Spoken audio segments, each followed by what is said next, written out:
तो दोस्तों, कैसे हैं आप? उम्मीद करता हूँ आप सब अच्छे होंगे। क्या कभी आपने दोस्तों डर का एहसास किया है? मुझे लगता है आपने ज़रूर किया होगा।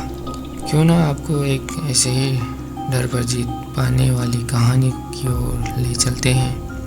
उम्मीद करता हूँ आपको अच्छी लगेगी। तो चलते हैं कहानी पर। दोस्तों, मैं हैदराबाद से हूँ और मेरे साथ ये घटना तब हुआ था जब मैं 19 साल का था और मेरा नाम साहिल है।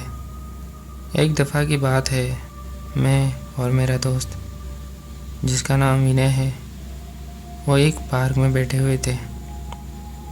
उस समय तकरीबन 9 बज रहे थे। सब लोग धीरे धीरे घर की ओर जा रहे थे। मैं और मेरे 2 दोस्त बाहर कुछ खाना खा रहे थे।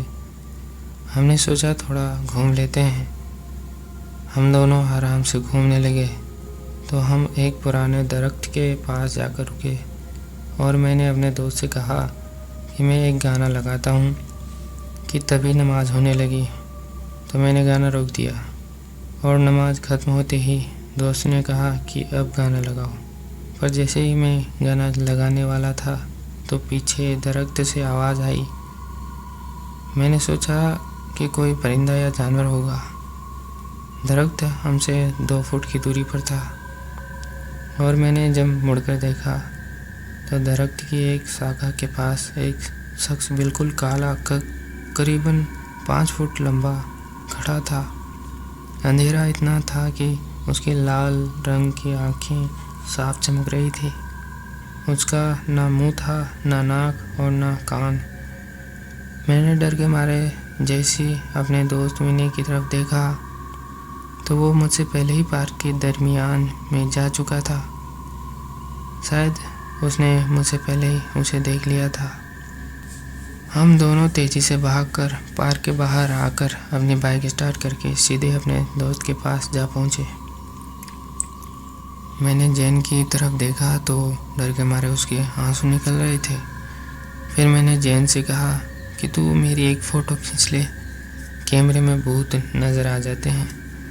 मगर कैमरे में कुछ नहीं था। इसके बाद हम चारों ने पार्क के अंदर जाकर देखा मगर वहाँ कुछ नहीं मिला और फिर हम घर चले गए। चंद दिनों के बाद मैं एक टूर पर बर्फबारी देखने चला गया और जब मैं वापस आया तो मैं चलते चलते कॉलेज के पास चला गया। कॉलेज से मेरा घर 2 किलोमीटर की दूरी पर था और उस समय तकरीबन रात के 12 बज चुके थे। मैं गला रोड पर चल रहा था। तकरीबन 1 किलोमीटर गुजरने के बाद कब्रिस्तान आया तो मैं घबरा गया और जब मैं कब्रिस्तान के करीब से गुजरा तो मुझे डर लगने लगा और मेरा दिमाग काम करना बंद कर चुका था। पर जैसे तैसे मैं अंधेरे से होता हुआ घर पहुंचा और घर पर गया और मैं सो गया। तकरीबन 3 बजे के करीब मुझे लगा मुझसे हिला नहीं जा रहा है और ना कुछ बोला जा रहा है, बस देख पा रहा था। मुझे लगा शायद मुझे स्लीप पैरालिसिस हो गया है। पर कुछ ही सेकंड बाद मेरी छत से एक बहुत ही खौफनाक शख्स जिसका रंग काला और सर पर 2 बड़े बड़े सींग थे, वो किसी शैतान जैसा लग रहा था। वो मेरी छाती पर आकर बैठ गया और मेरा गला दबाने लगा। मैंने मन में कहा कि मैं आज मर ही जाऊंगा। मैं खुदा का नाम लेने लगा क्योंकि ना मुझसे बोला जा रहा था और ना मैं हिल पा रहा था। फिर अचानक मैं हंसने लगा और मैं मुस्कुराना नहीं चाहता था मगर फिर भी खुद ब खुद मेरे मुंह से हंसी निकल पड़ी और थोड़ी देर बाद खुदा का नाम लेने से मेरी आँख से आंसू निकल पड़े तो वो ये कहकर गायब हो गया कि तू बच गया, वरना आज तू मारा जाता। और मैं जैसे ही ठीक हुआ तो मैंने पूरे घर में सबको तलाश किया मगर सब लोग 3rd फ्लोर पर सो रहे थे और मैं सबसे नीचे वाले कमरे में अकेला सोया था। मैं डर के साथ जब वापस अपने कमरे में नीचे आया तो मैंने बेड के नीचे एक बच्चे की हंसने की आवाज़ सुनी। मैं डर से बेहोश ही होने वाला था कि मैंने खुद को कंट्रोल करते हुए बेड के नीचे देखा तो एक हरे रंग का बच्चा एक अजीब खौफनाक आवाज़ में बोला, तेरी किस्मत बहुत अच्छी है जो तू झूठ नहीं बोलता, इसलिए हमसे बच गया। जब हम तुम्हें मारने लगते हैं तो हमें एक रोशनी आके रोक देती है, वरना हम तुम्हें बड़ी मौत देते।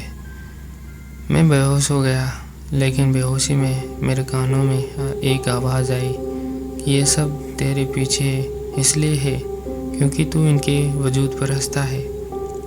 इनसे बचने का एक ही तरीका है, तू अपने गुस्से को बाहर निकाल और खुद का नाम लेकर उसका सामना कर। अगले दिन जब मैं सोया हुआ था तो मैंने एक बार फिर से खुद को बेजान पाया, मगर मुझे वो ख्वाब वाली बात याद आ गई और मैं दिल में खुदा का नाम लेकर गुस्से में आ गया, मगर घबराया हुआ था। और अचानक बिना जिस्म के एक औरत का सिर जिसके लंबे बाल थे बहुत तेज़ी से मेरे सामने आ गई। मेरी जगह कोई और होता तो शायद मर जाता, मगर मेरी किस्मत अच्छी थी। मैंने ऊपर वाले का नाम लेकर खुद को गुस्से में रखा और फिर अचानक मेरे चेहरे पर मुस्कुराहट आ गई और सब पहले जैसा नॉर्मल हो गया। इन चीज़ों से डरना बंद हो गया और मुझे इसका तोड़ भी मिल गया। दोस्तों, देखा आपने, अगर आपके अंदर निडरता हो तो आपको किसी की सहायता लेने की ज़रूरत नहीं और ऊपर वाला सदैव आपके साथ होता है। तो दोस्तों, आपको ये डर पर जीत पाने वाली कहानी कैसी लगी? अच्छी लगी तो लाइक शेयर सब्सक्राइब ज़रूर करना। मिलते हैं नेक्स्ट वीडियो में ऐसे डर और रहस्य से मिलकर बनी कहानी में मेरे साथ। तब तक के लिए डरते रहिए।